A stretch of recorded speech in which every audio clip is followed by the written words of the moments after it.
Ukiachilia mbuga ya wanyama ya Katavi, lakini fahari nyingine ni uwepo wa ziwa Tanganyika ambalo pamejengwa bandari ya kisasa, bandari ya Karema.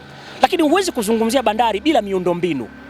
Hii hapa ni barabara yenye urefu wa kilomita 112 ambayo kwa sasa ujenzi wake unaendelea. Na hivi karibuni mnamo tarehe 13 mwezi wa 3 mwaka huu, Waziri Mkuu wa Jamhuri ya Muungano wa Tanzania Dr. Mwigulu Nchemba aliweka jiwe la msingi katika barabara hii yenye urefu wa kilomita 112. Na sehemu ya hotuba yake, mtazamaji, wakati akizungumza na wananchi hapa, alisema kwamba serikali imeweka juhudi kubwa kuhakikisha kwamba miradi yote ya maendeleo inakamilika ikiwemo barabara hii ya Karema.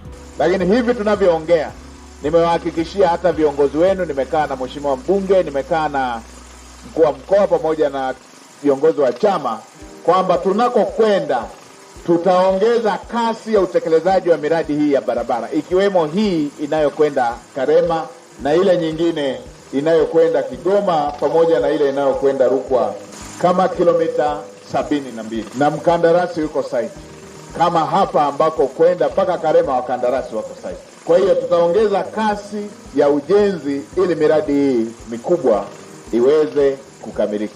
Mtazamaji, ujenzi wa barabara hii ya Kagwira Ikola kwenda bandari ndogo ya Karema wilayani Tanganyika yenye urefu wa kilomita 112 ulianza mwezi Agosti mwaka 2024.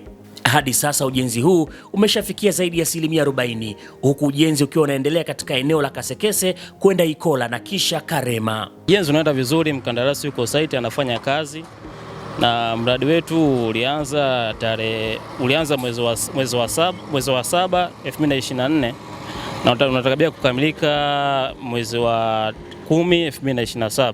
Barabara hii inatajwa kuwa kiungo muhimu sana cha kuufungua uchumi wa wananchi wa mkoa wa Katavi, hususan katika wilaya ya Tanganyika ambao wanajihusisha na shughuli za kilimo na biashara ambazo kwa sasa zimeanza kupata soko katika nchi jirani za Kongo na Burundi. Barabara hii itatusaidia mambo mengi tu sisi wakulima hapa, kwanza kupitisha mambo yetu ya biashara na kutuwaisha tu tunakoenda. Mama Samia tunashukuru katika kwenye upande wa hili barabara, tunaona linarekebishwa na limetengenezwa liko vizuri. Kipindi nyuma kidogo, enzi za nyuma kidogo, katika kwenye upande wa hili barabara yetu hili tulikuwa tunahangaika wakina mama hata kuwapeleka zahanati hapo ilikuwa changamoto kwa sababu mvua ilikuwa inanyesha, njia zinaharibika. Tunashukuru katika kwenye upande wa hili barabara kututengenezea huyu Mama Samia, huyu rais wetu wa Jamhuri ya Muungano wa Tanzania, kwa sababu katika kwenye upande wa hata hii bandari yetu hii ya Karema hii tunaona kama itatupa manufaa katika kwenye upande wa hii Tanzania yetu hii. Mtazamaji, tumeitazama barabara hii yenye urefu wa kilomita 112 ambayo inaelekea bandari ya Karema, na umewasikiliza wananchi, lakini pia umesikiliza kauli ya Mheshimiwa Waziri Mkuu Dr. Mwigulu Nchemba ambaye ndiye msimamizi wa shughuli mbalimbali za serikali, kwamba barabara hii itakamilika kwa wakati sambamba na miradi mingine. Sasa kwa leo niishie hapa. Sehemu ya pili inayofuata nitakujuza kuhusiana na bandari ya Karema. Bandari ipoje? Shughuli zipoje? Nataka nikwambie tu, serikali ya Daktari Samia Suluhu Hassan ipo kazini. Mimi ni Beni Mwanantala.